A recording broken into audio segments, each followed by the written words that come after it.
कभी सोचा है कि क्या भारत अपने खुद के कमर्शियल हवाई जहाज बना सकता है? जी हाँ, वही प्लेन जिनमें हम सब सफर करते हैं। आज हम इसी बेहद दिलचस्प संभावना पर बात करने वाले हैं। देखिए, ये एक बहुत बड़ा सवाल है और इसका जवाब शायद थोड़ा हैरान करने वाला हो, क्योंकि दुनिया का सबसे तेजी से बढ़ता एविएशन मार्केट होने के बावजूद सच तो ये है कि आज तक भारत में कमर्शियल एयरक्राफ्ट बने ही नहीं है। लेकिन अब लगता है कि इसका जवाब हाँ में बदलने वाला है। हाल ही में एक ऐसी पार्टनरशिप हुई है जो इस बहुत बड़े सपने को सच करने की तरफ एक ऐतिहासिक कदम है। तो चलिए इस डील को थोड़ा और समझते हैं। असल में हुआ ये है कि भारत में कमर्शियल एयरक्राफ्ट बनाने और उन्हें असेंबल करने के लिए एक बहुत बड़े समझौते पर साइन हुए हैं। इस कहानी में दो बड़े खिलाड़ी शामिल हैं।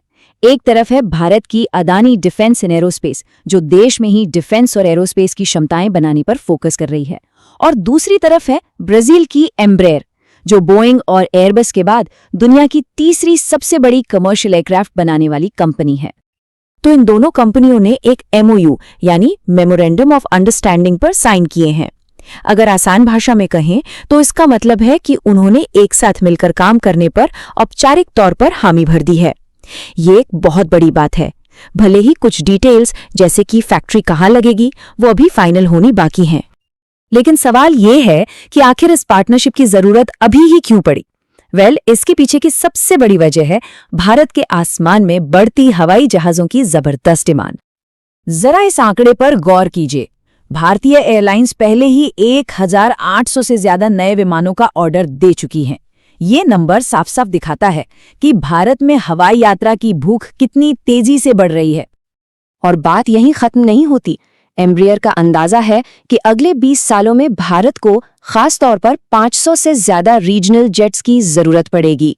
ये वो छोटे विमान होते हैं जो छोटे शहरों को आपस में कनेक्ट करते हैं। और इस डिमांड को सबसे बड़ा बूस्ट मिला है सरकार की उड़ान यानी उड़े देश का आम नागरिक योजना से। इस स्कीम का मकसद ही यही है कि देश के छोटे छोटे शहरों को भी हवाई रास्ते से जोड़ा जाए, ताकि आम आदमी भी उड़ान भर सके। जैसा कि अदानी डिफेंस एंड एरोस्पेस के डायरेक्टर जीत अडानी ने कहा भी है कि उड़ान जैसी पहलों ने भारत में ही एक रीजनल एविएशन इकोसिस्टम बनाने की जरूरत को बेहद अहम बना दिया है। तो ये सौदा सीधे सीधे इसी जरूरत को पूरा करने की एक कोशिश है। लेकिन एक मिनट, ये कहानी सिर्फ बाहर से पार्ट्स लाकर उन्हें भारत में जोड़ने भर की नहीं है। इसका मकसद इससे कहीं ज्यादा बड़ा और गहरा है। ये पार्टनरशिप सिर्फ प्लेन बनाने तक ही नहीं है, बल्कि एक पूरा का पूरा एविएशन इकोसिस्टम बनाने के बारे में है। सोचिए, भारत में ही विमानों के लिए एक मजबूत सप्लाई चेन बने, पायलटों को ट्रेनिंग देने के लिए वर्ल्ड क्लास सुविधाएं हों, और MRO यानी मेंटेनेंस, रिपेयर और ओवरऑल की सुविधा भी यहीं हो। मतलब विमानों की सर्विसिंग से लेकर मरम्मत तक सब कुछ यहीं पर तैयार हो। और जब हम इस पूरे विजन को देखते हैं तो ये सीधे सीधे भारत के एक बहुत बड़े सपने से जुड़ जाता है, मेक इन इंडिया और आत्मनिर्भरता। इसका जो अल्टीमेट गोल है वो है आत्मनिर्भर विमानन। मतलब एक ऐसा भारत बनाना जो अपनी एरोस्पेस की जरूरतों के लिए दूसरों पर निर्भर ना हो। और यही इस पूरे प्रोजेक्ट का कोर आइडिया है। और सरकार भी इसी दिशा में सोच रही है। Civil aviation secretary Sameer Kumar Sinha ने साफ किया कि ये सहयोग सिर्फ विमान जोड़ने के लिए नहीं, बल्कि भारत को रीजनल एयरक्राफ्ट मैन्युफैक्चरिंग का एक भरोसेमंद ग्लोबल हब बनाने के लिए है। तो सवाल उठता है कि अगर ये प्लान कामयाब होता है तो भारत के भविष्य पर इसका क्या असर होगा? ये कितना बड़ा गेम चेंजर साबित हो सकता है? देखिए, इसके फायदे कई हैं। बेहतर कनेक्टिविटी से शहर और गांव के बीच की दूरी कम होगी।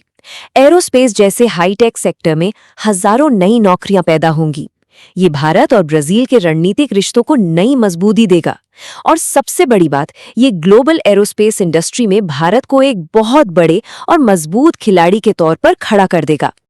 तो आखिर में हम फिर से उसी बड़े सवाल पर आते हैं, क्या अदानी और एम्ब्रेयर की ये पार्टनरशिप वो ऐतिहासिक पल बनेगी जहां से भारत की विमानन महत्वाकांक्षाएं सही मायनों में आसमान की ऊंचाइयों को छुएंगी?